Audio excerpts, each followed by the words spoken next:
Assalamualaikum warahmatullahi wabarakatuh. Perkenalkan, nama saya Putri Oniasi, saya dari kelas PGMI 2.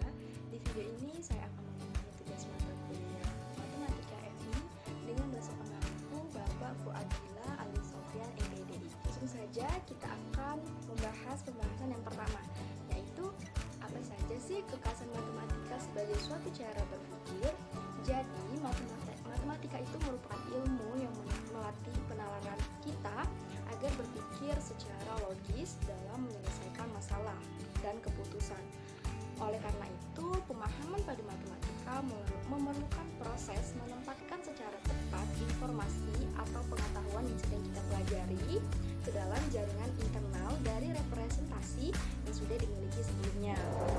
Terdapat banyak pendapat menurut para ahli mengenai karakteristik matematika, seperti menurut Karso dan kawan-kawan pada tahun 2008 mengenai karakteristik matematika, yaitu matematika merupakan ilmu deduktif. Kenapa bisa dikatakan seperti itu? Karena proses mencari kebenaran dalam matematika berbeda dengan ilmu yang lain. Yang kedua, matematika merupakan ilmu yang terstruktur karena konsep-konsep dalam matematika tersusun secara hierarkis, terstruktur, logis, dan sistematis, dimulai dari konsep yang sederhana sampai konsep yang paling kompleks. Yang ketiga, matematika merupakan ilmu tentang pola dan hubungan. Jadi, matematika itu merupakan ilmu yang mempelajari tentang pola dan hubungan. Karena dalam matematika, konsep satu dengan konsep yang lainnya itu saling berhubungan dan seringkali dicari keseragaman seperti keterurutan, keterkaitan pola, dan dari sekumpulan konsep-konsep yang merupakan representasi untuk membuat suatu generalisasi.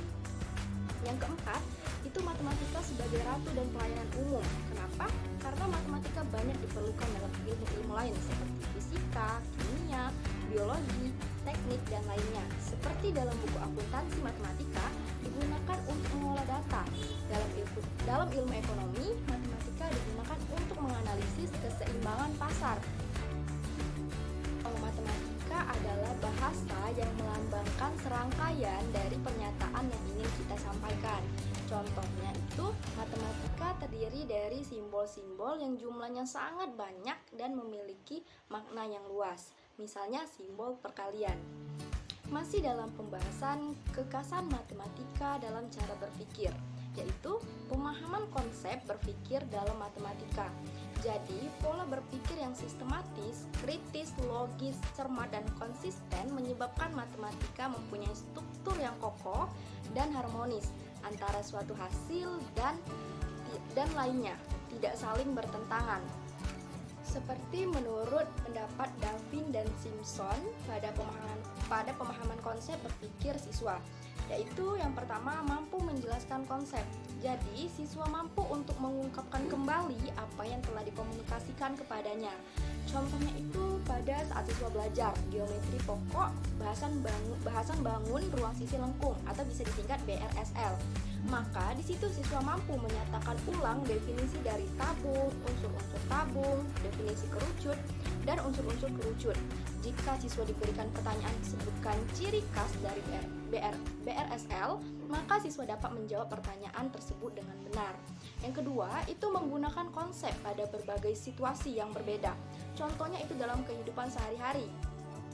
Jika seorang siswa berniat untuk memberi temannya hadiah ulta berupa celengan kaleng yang telah dilapisi suatu bahan kain, maka kalengnya telah tersedia siswa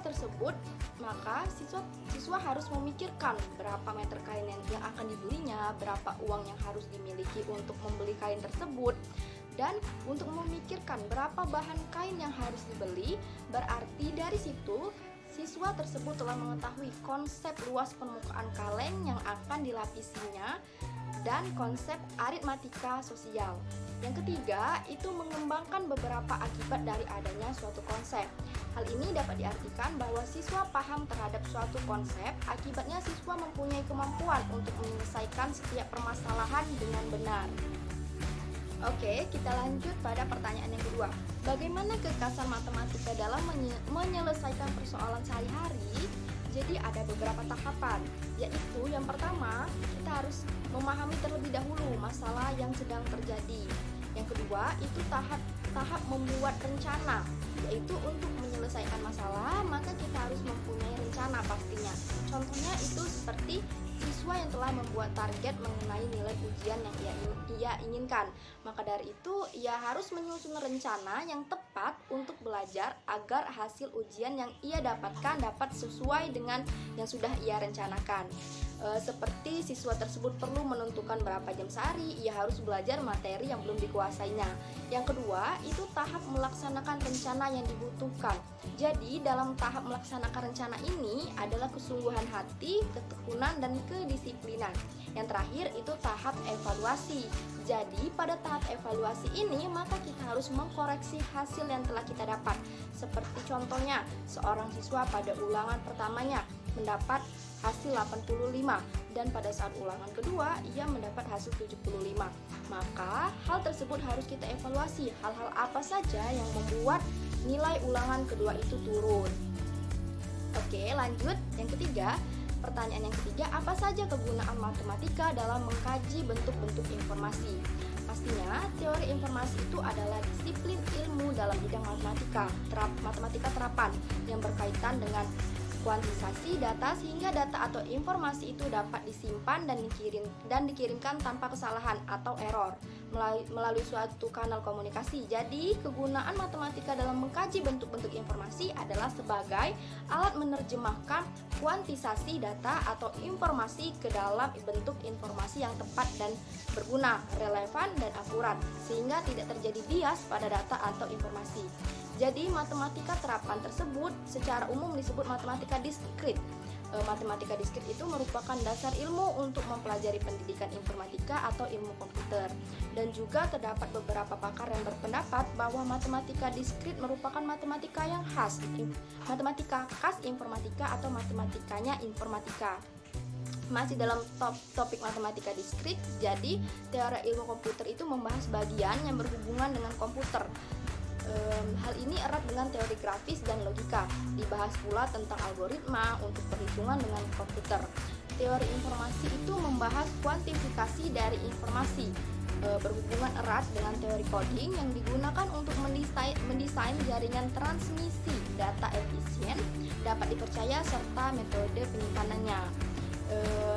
Dan logika pembahasan tentang keabsahan, konsistensi, kelayakan, kelengkapan dari sebuah pernyataan. Teori setengah himpunan merupakan koleksi dari objek. Kombinatorika mempelajari bagaimana pengaturan dari objek dan lain-lain. Dan juga terdapat fungsi pembelajaran matematika pada SD atau MI. Jadi mata pelajaran matematika perlu diberikan kepada siswa mulai dari sekolah dasar untuk membekali siswa dengan kemampuan berpikir logis, analisis, sistematis, kritis, dan kreatif, serta kemampuan bekerja sama.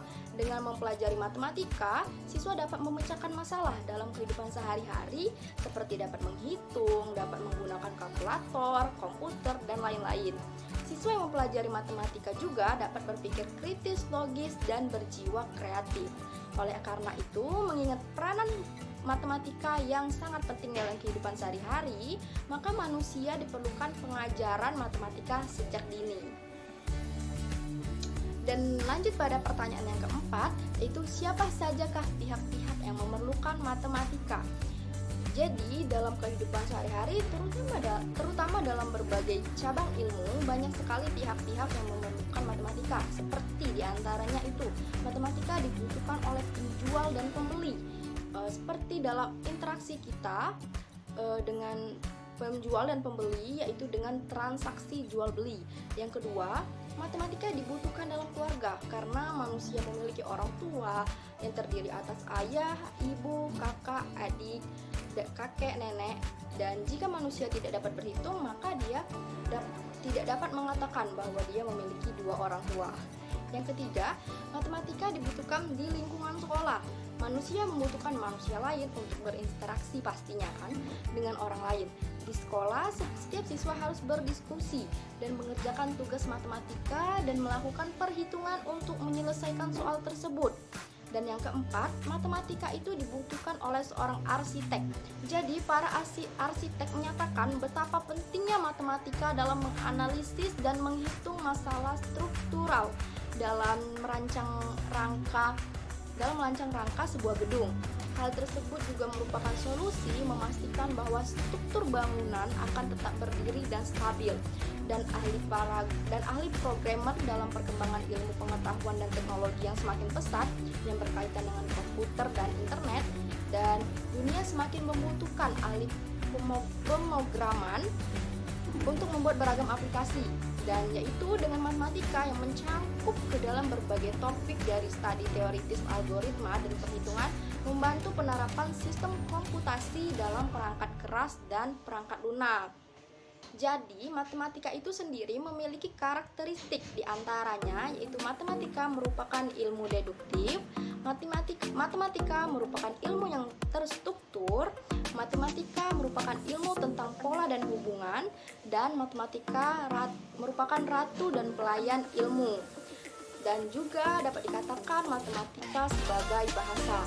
Kemudian, kegunaan matematika dalam kehidupan sehari-hari itu digunakan untuk menyelesaikan permasalahan dalam kehidupan sehari-hari. Tahap menyelesaikan masalah pada matematika antara lain tahap memahami, tahap membuat rencana. Baiklah, hanya itu yang dapat saya paparkan dalam video saya ini. Saya mohon maaf apabila terjadi kesalahan kata. Kepada Allah saya mohon ampun. Wabillahi taufiq wal hidayah. Wassalamualaikum warahmatullahi wabarakatuh.